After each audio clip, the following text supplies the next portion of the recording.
Okay, now you guys know how to do this. Somebody, hopefully somebody different, if I ever am successful doing this.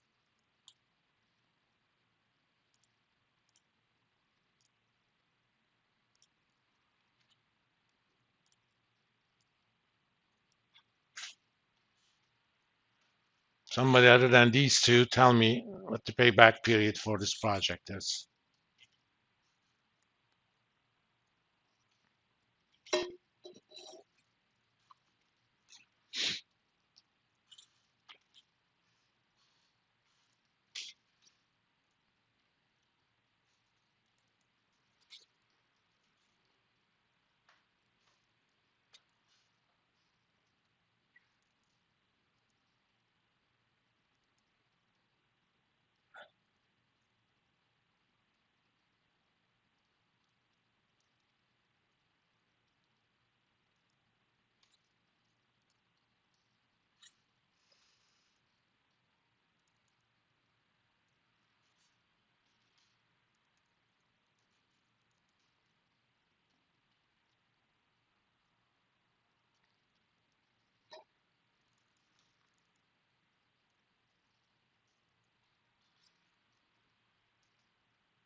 Remember, it's two steps, right? Entering the cash flows and figuring out when the payback is happening.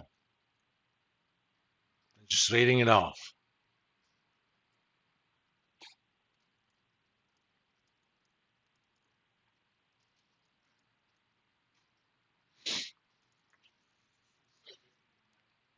Hmm? Point one. Let's see.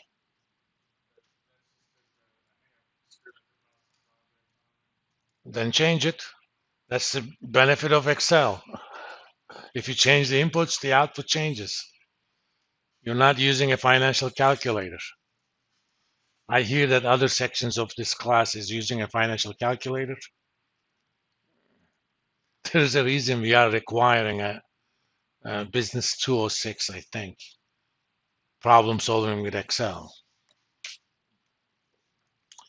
But when I'm in the P&T committee, those people are going to pay for that. Because we want our students to have at least minimal Excel skills. Let's find out. Cost of the project, 37,000.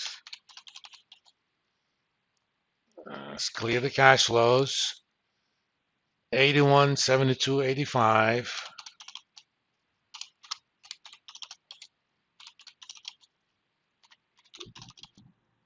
Come on. 66.54. In what year project actually has a positive running cash flow? Hmm?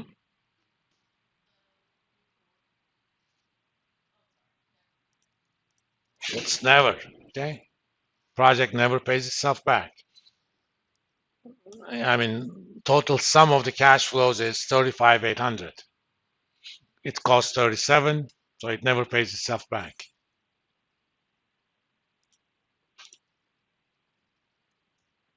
Uh,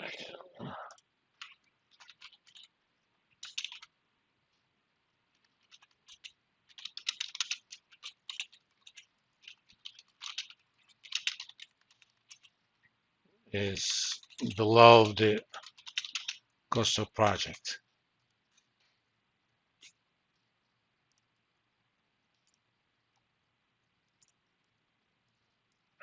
You know, if you use the standard student tactics of multiple choice, if you can't find one of those numbers, sometimes you're not going to, a lot of times you don't consider that.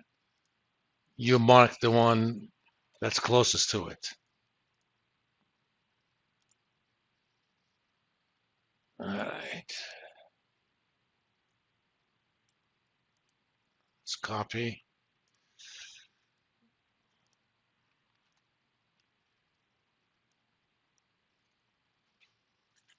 All right.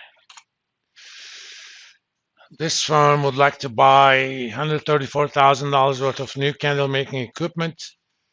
They have a major loan maturing in 3 years and needs this money at that time to avoid bankruptcy. The candle making equipment is expected to increase the cash flows by 27 in first year, 48 in second year, 69 a year for the following 2 years. Should Caroline's Candles buy the equipment at this time? Why or why not? So let's first understand this. The company needs the money in 3 years, okay? That means they can't consider a project if it doesn't pay itself back in 3 years. It's kind of a forced cutoff value because of their finances. So all we have to do is calculate the payback period. If it's below 3, they should do it. If it's above 3, they shouldn't. Let's find out. 134,000.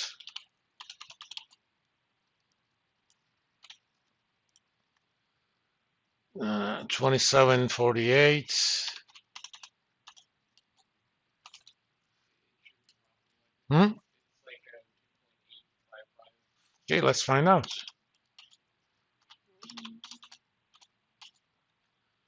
And 69 and 69. Payback happens in year 3, 2.855. Our cutoff is 3.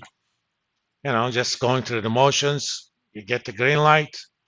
It should be accepted because project pays itself back in less than 3 years.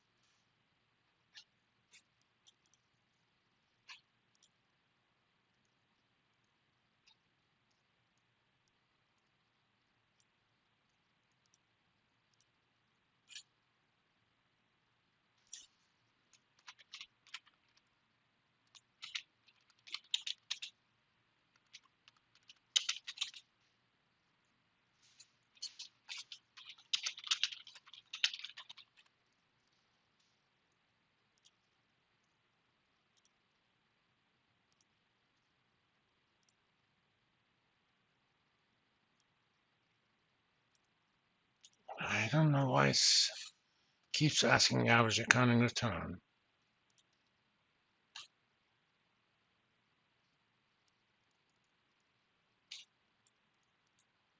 Copy.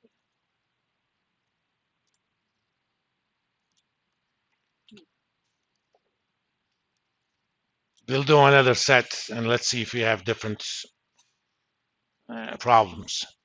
So I basically had to ignore 3, 4 questions because of average accounting return.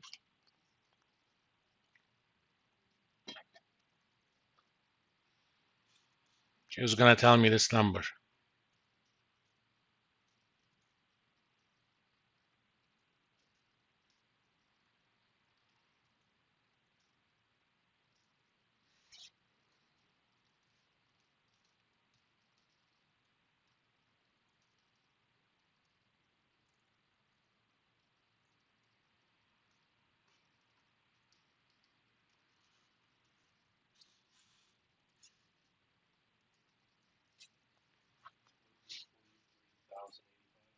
For the 385, let's see. Initial cost of 68. Discount rate is 15.3.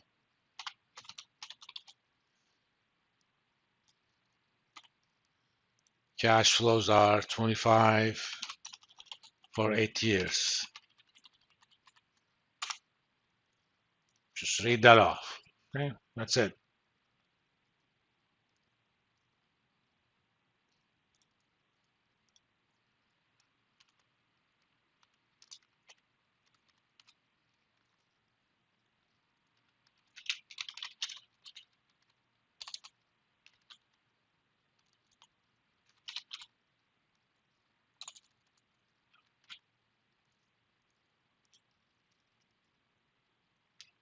Okay, let me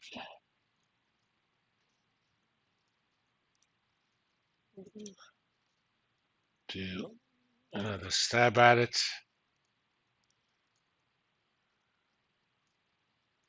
Come on.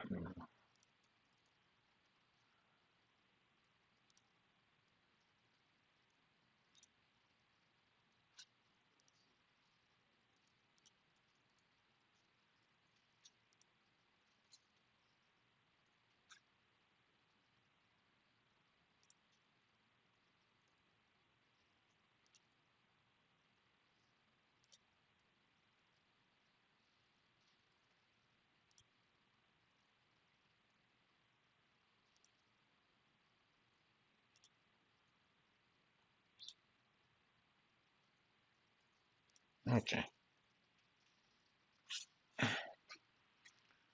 The possibility that more than one discount rate can cause the net present value of a project to equal zero is referred to as multiple rates of return, right?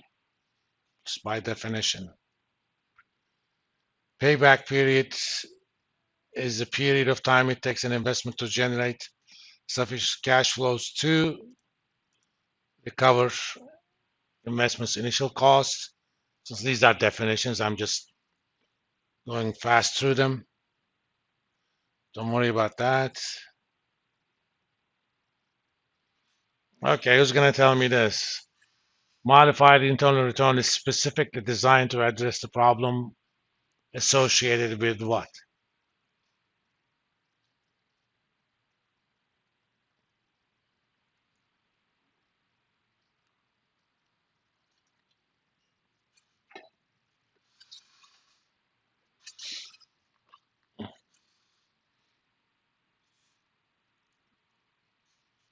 Anyone? What do you think? Okay, it's multiple rates of return because multiple rates of return happen when one or more of the future cash flows are negative. The way we calculate modified internal rate of return is we modify the cash flows and calculate IRR for that. Because when there are one or more negative future cash flows, there will be more than one internal rate of one discount rate that makes NPV zero.